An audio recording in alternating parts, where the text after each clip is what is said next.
ngeke kwenzeke ukuthi una 35 ungasebenzi kodwa utholakala uthi wena Ramaphosa ngiyurata kawufela ngeke 35 ungasebenzi uthi Ramaphosa ngiyurata kawufela already wena isystem isikhiphe out basomdala ukuthi ungasebenza yabo. The only thing abangakunikeza yona grant kusho ukuthi wena njengoba una 35 nje uyozufe nje wena uhole grant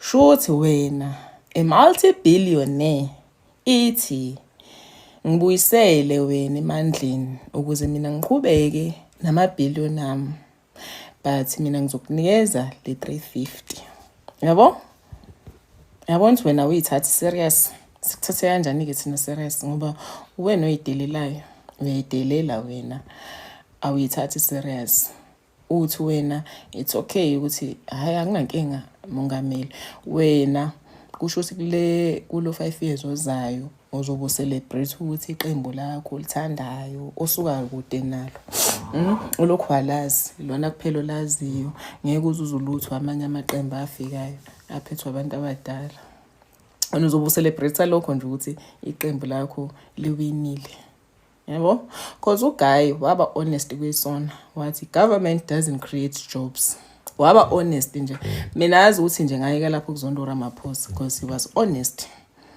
wathi nje government doesn't create jobs into mina enganisiza ngayo ile 350 yabo ukuthi naseniyokwenzana eMoses Mabhida ngoba phela wayesho kwisona ukuthi akazi ukunikeza nix yabo ba spenda millions for campaign for kususa wena kini yabo begibeza ibhasi beqashe inqaba amabhasi twagibela comrade Sambi yabo uzoba ngumsindo usibangela umsindo qede lapho umukeleke lo ya 7 nakhona kunikeza umuntu oyi1 ithenda ukuthi abilisele wena u7 akuthengele nesinkwa nekani la drink kwanikeza umuntu oyi1 ithenda emamillion ukuthi bekwenzele lesa skepa lesi siklanyisayo wavuka ekuseni kini awuyithathi serious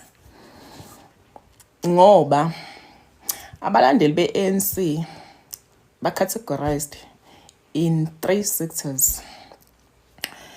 Isector yokuqala i-Gucci gang laba abathola ama-millions yabo through corruption ka-ANC okwenza ukuthi service delivery igcine ingenzekanga yabo. Abesibili ilaba abawudefenda u-ANC besebenza betaxwa more than they can afford. Inkinga yabo abakwazi ukusuka ngoba ama-qualifications abanawo bazanyelwa ama-comrade uyabo.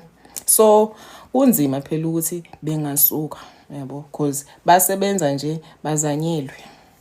Abesibili labo bese kuba uwe ongayithathi serious ohleli njengamanje ekhaya awuna plan yabo. Wena nje into oyigayina kulezi insuku idatha lokuthi kuhamba ohlasela iMK lapha ku TikTok ibhilitile ufike kusuuser ke ususithuka ke singenzeki lutho yabo. Sithi masenze i-background check sikubona ukuthi kanjani vele sihleke ngiyabona awuyithathi serious shoot wena nje in the next 5 years nje mina uzobuhleli kini ngoba phela usumdala nanezingane awukwazi ngisho uku-afford ukukhipha iy'ngane zakho uzobe zidla ama-snacks zicela ey'nganeni nalabo abazali abasebenzayo uyabona loo nto leyo ayinzima shimnento enzima ukuthi wena ungavele ube uqembu lami yasho kuthiwa iyashi indlu kumbe yacwila uthi wena nje angeke mina ngize ngiphathwe umuntu omdala wenzani nathola naleli gamaki lika 9 wasted years yabo. But kulo 9 wasted years ngokwakho babesebenza ababeyithatha serious shothi wena angazi wawulibelephi ngoba phela wakhandwa ama-university ikole izindlu imigwaqo wena shuthi wawungeke usawuthola nje umsebenzi nje nakanye. Abantwana esikoleni, we were still university. Sathola amabhasari, sagraduate sino zero balance, sathola ama-certificates ethu. Yabo loo nto leyo. Ababe nama-companies became millionaires. Wena wawukuphi? Lokho uzosithethisa usitshela indaba za-9 wasted years. Sasebhizi, yabo. Ababeyiqasha bona benama-companies babebhizi bekhanda imigwaqo yangasemakubo, bekhanda izindlu zangasemakubo. Kwakubhizi nje, country ayibhizi, akekho wayekhalile omunye. Yabo loo nto leyo. Wafika uGayi wathi no more. Yabo. Kuyimanje indaba ama-BEE iyaqedwa. Yabo, mawuphaphama ke wena futhi kwenzakaleni kulo 9 wasted, kulo 9 years. These years were wasted. But Guy wakho kulo 5 years into engisayibonile nje kosamayenzile waze wabiza imeter ukuyovula lo yampompi la ngisazi nose kuphi la ndawo ayovula kumpompi ilokho nje ukubonakele. The rest uyakhala uthi nje cha ubehlaselwe iyo yonke into. Yebo lonto le.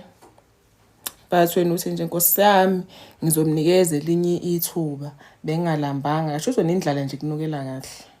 Yabo. Because uhlela una plan. Awunayo iplan. Yabo wena ufana nalomuntu onomngane o-rich.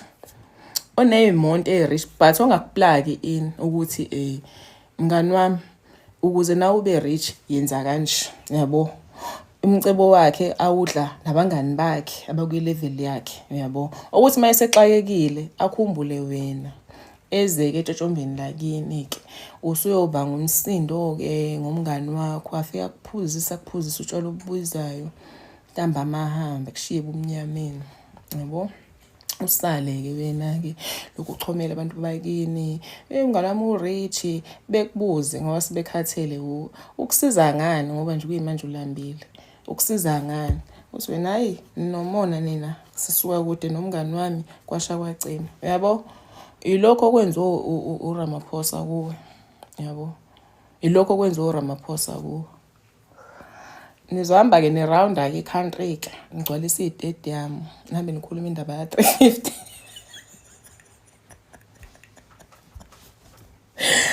Ngiyaxolisa ukuhleka ukuthi le ndaba iyangihlekisa serious uthi nizohamba ke from Moses Mabhide to bani niyaphi manje FNB angazi ukuthi niyogcwalisa kuphi ke manje nihambe ni-celebrate ukugcwalisa istadium nibuye ke Sunday senixoxa lokho na Monday inixoxa lokho hey hayi yinje uRamaphosa bonile istadium besigcwele kanjani hayi ANC yophasa koze kububha umhlaba uzobhubha nawe ungena nix. Yabo. At the age of 35 you have nothing under your name. Ayizwa lonto. You have nothing under your name except for ama-food parcel wena owatholayo during ama-elections. Yabo. Ngoba uba umsindo kangaka nje bayakwazi vele comrade hayi 100% senitholile i-food parcel yini. After mhla 29 akekho umuntu ozobe sakwazi. Yabo ngoba kuthiwa nje back to square one. Njengamanje idatha ulisweli ukuze uzohliphiza ku TikTok. Yabo. Nitholile ke food parcel. Shoot wena nje uNkulunkulu wakudala wanengqondo wanezandla wanayo yonke into. Yabo. Wathi zicabangele. Wafika lo hulumeni wathi cha yekela ngizokucabangela mina. Yabo. Mina ngizoyikwenza yonke into yekela but ngizokwenza sure ukuthi uyawuthola u350. Yabo when you are subjected to that. Angithengi ngiyaxolisa. Kodwa I know is hathu serious mfethu. Awujule nje. Kofika mhla 29 uhambe uyovota uthi anginankinga mina. Because uGayi ushilo wathi government doesn't create jobs. Private companies create jobs. Imaphi ama-private companies because ama-private companies are being affected by load shedding. Ama-companies ayavala. Uzotholaphi ke wena umsebenzi? Banga abantu abaphethe ama-CV daily bambe befuna umsebenzi. Ngomhla 29 nizomba ukuthi akunankinga noma uthanga uzokunikeza umsebenzi as long uphathile nje. Ilokho wena okushoyo. Yo guys, ayi shame. MK ngangayini angizisoli ngedecision yami angizisoli. Iyashi indlu wake up smell the coffee. Iyasha indlu. Yo Jehova hayi bantu yo hayi ngeke.